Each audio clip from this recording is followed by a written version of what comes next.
Hey, I just saw the Sonic the Hedgehog movie, the new one, the live-action one. I guess first, I'll just say, it was not as bad as I expected. I might even say it was good by the standards of video game movies. It's still pretty dumb at times, but generally enjoyable. I expected Jim Carrey to be the worst part, but he had some funny moments. But there were a lot of product placements in the movie. I remember there's this one part at the beginning where main guy and his wife or whatever are like, they're looking at like a laptop screen, and she's like, oh, I was looking at apartments on Zillow. It's like, oh gee, Zillow. I wonder who paid for this scene. You know, it's just stuff like that. Anyway, the animation looked pretty good on Sonic for the most part.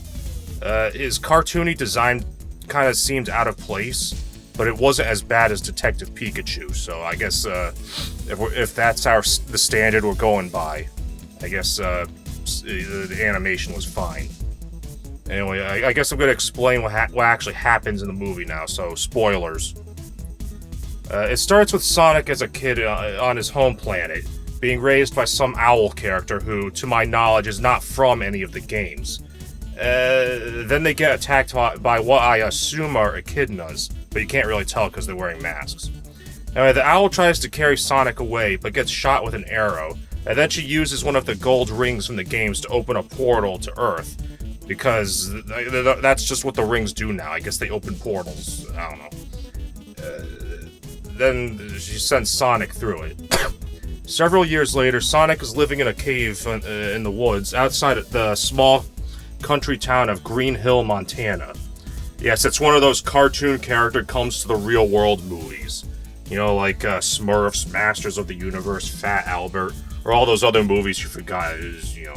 Anyway, there's a cop named Tom Wachowski, not to be confused with Mike Wachowski from Monsters, Inc., anyway, who wants to leave the small town and go to San Francisco to prove himself, dealing with big city crime. He'll find plenty there, but mostly he'll just be dealing with complaints about homeless people defecating on the sidewalk, and being told by his superiors not to do anything about it. Anyway, Tom finds one of Sonic's quills on the ground, then comes home from work and opens his mail. He got his acceptance letter to the San Francisco Police Department, so he and his wife celebrate. At some point, Tom's wife leaves to go stay with her sister in San Francisco, but I don't remember when she left. Anyway. Meanwhile, Sonic spends his days spying on people and wishing he could make friends, but he can't because the owl told him to stay hidden, so bad people won't try to capture him for his speed powers.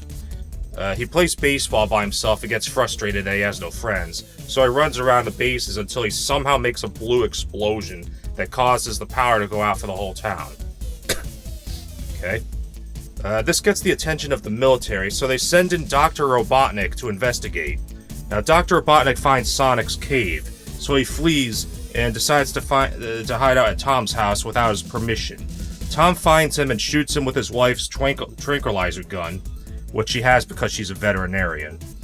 And Sonic drops one of his rings and accidentally opens a portal to San Francisco, and his bag of rings falls through it and ends up on the top of the Transamerica Pyramid. You know, that one really tall building there, anyway. Then Sonic passes out.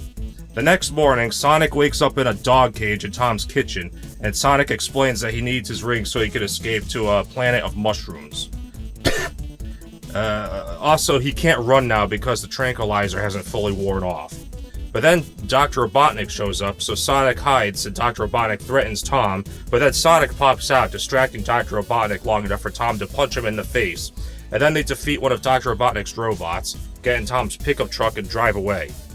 While driving, Sonic tells Tom he needs to help him get to San Francisco because he doesn't know how to get there, and it's his fault that he lost his rings because he shot him.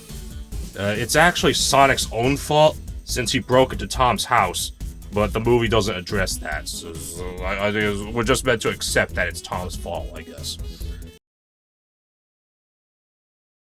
Anyway, Sonic and Tom drive through the country and stop at a gas station. Tom goes to use a payphone because he realizes the military can't track his cell phone, but while he's gone, Sonic puts on a bad disguise and goes to a nearby biker bar for no reason other than he thought it looked cool. It should be pointed out that Sonic was the one stressing the urgency of getting to San Francisco, so this action seems to contradict his motivation. Anyway, Tom finds Sonic in the bar, and Sonic explains that since he's leaving Earth, he won't be able to do all the things he's always wanted. So Tom decides to let him mess around at the bar for a while, and we get a montage of him riding a mechanical bull, throwing darts, and playing with one of those arcade basketball things. But then these three rednecks pick a fight with them because they mistake them for hipsters.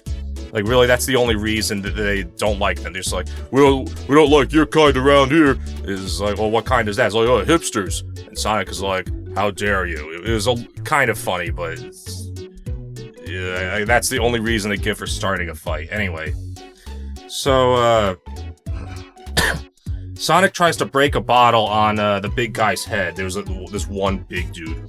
Sonic tries to break a bottle on his head, and then a big brawl breaks out. But then the movie slows down to show Sonic's perception of time, which is apparently so fast that everything else appears frozen to him. So he runs around the bar, moving things around, and makes everyone trip, knocking themselves out.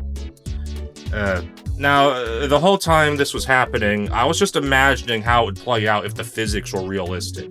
Remember, time isn't really stopped. Sonic is just moving so fast that everything relative to him looks like it's standing still.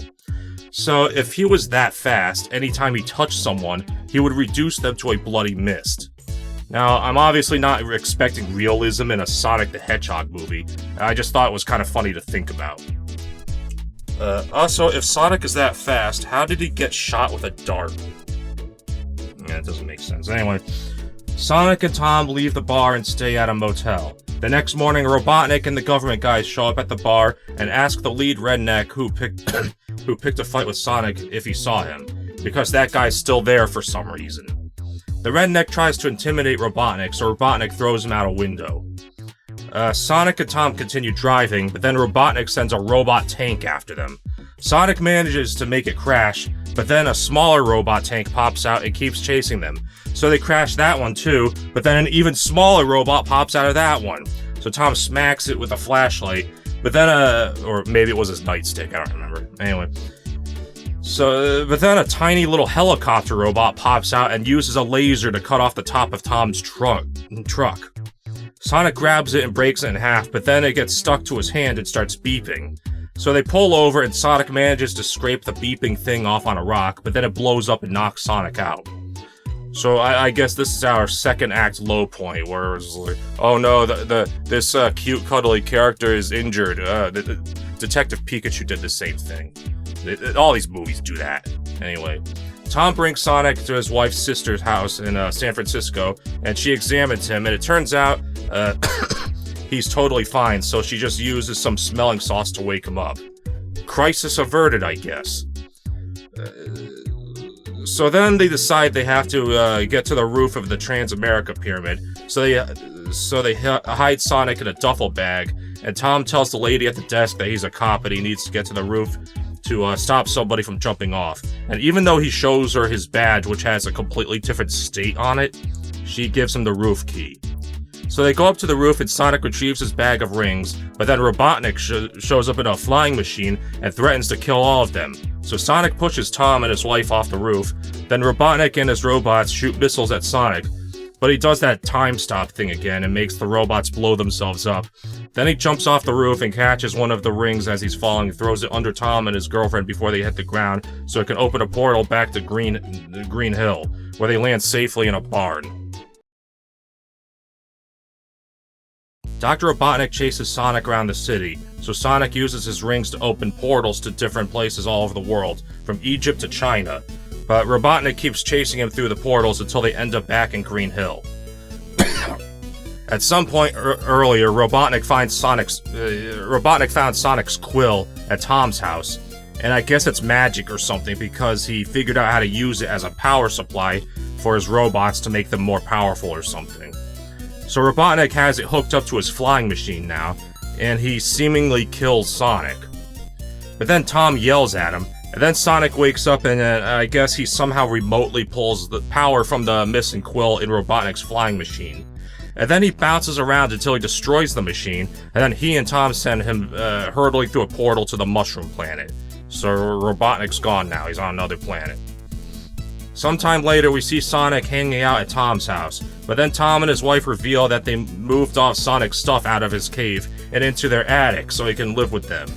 I guess they found his cave somehow. We then see Robotnik on the Mushroom Planet. He still has the quill and is confident that he will find his way back to Earth, so we're baiting a sequel, I guess. But then we get a post-credits scene where Tails pops out of a portal and begins looking for Sonic. And that's it, the movie's over. So, let's talk about Sonic's character arc and themes and stuff. Sonic's character arc is that he starts off desperately lonely because he has to hide, but then he makes friends with Tom and gets to live in his house. You could say there's a theme in this movie that Sonic has to rely on the help of other people, but it's handled in the most simplistic way. Sonic is lonely, and then he's not lonely anymore by the end of the first act. In most movies, the protagonist will have both an external need and an internal one. The external need is whatever the character has to do to fulfill the needs of the plot. In Sonic's case, it's having to get to San Francisco so he can get his rings and escape to another planet. The internal need is something the character is lacking psychologically or morally. In Sonic's case, it's that he has no friends. But typically, the protagonist won't realize what their internal need is until late in the movie, when the events of the story force them to realize what's wrong with them or what's missing from their life. Think of Shrek. Shrek's external need is that he has to rescue a princess in order to get his swamp back.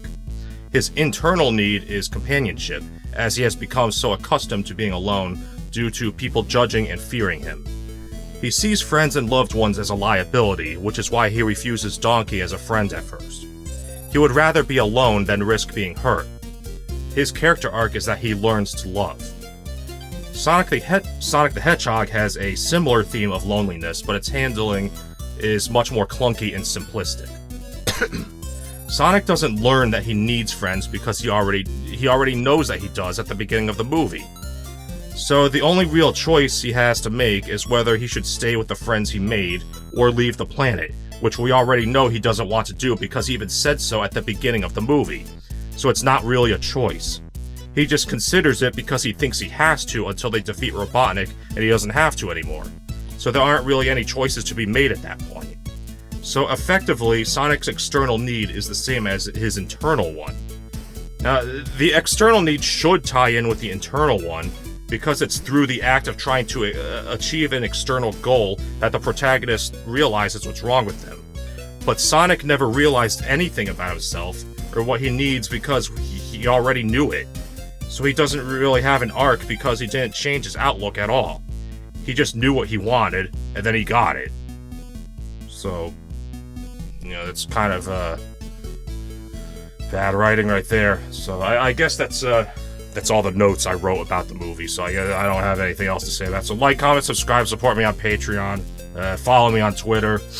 I guess that's it. Bye.